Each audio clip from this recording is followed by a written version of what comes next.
entire headline discussion on COVID is about oxygen.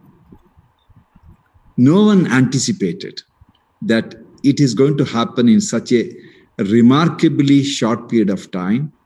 It is happening in India mainly because we are a young nation with large number of youngsters interacting, working, and they get infected because, of course, due to the nature of the virus.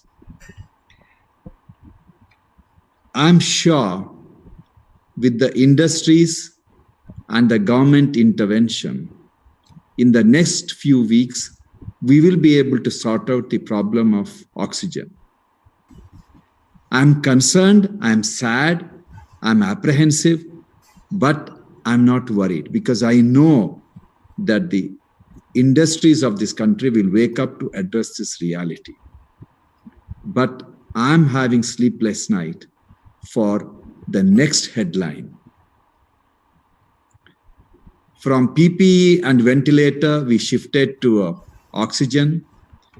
And the next headline in the next few weeks, once the oxygen problem is solved, is going to be patients are dying in ICU because there are no nurses and doctors to take care of the patients.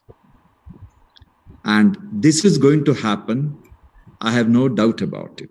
Now, I'll explain to you why this is going to happen.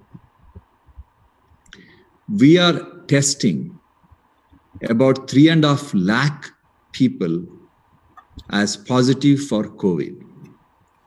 For every patient who's tested positive, there are minimum of 5 to 10 people who are positive, but they are not tested. That means we are talking about at least over 15 to 20 lakh people who are getting infected every day in our large country. Statistically, 5% of the COVID positive patients need ICU bed, irrespective of their age. That means we need to have at least 80,000 ICU beds daily, new ICU beds daily. And many of you may not know, India has only 75,000 to 90,000 ICU beds, and all of them are packed already, and COVID has not reached the peak yet. And when a COVID patient enters the ICU, they spend minimum 10 days. So you can just imagine what the scenario is. Now, what we need to do? We need to create at least 5 lakh additional ICU beds in the next few weeks. Unfortunately, beds do not treat patients. We need nurses, doctors, and paramedics in that order. Before the COVID started, government hospitals across the country had a shortage of 78% of medical specialists.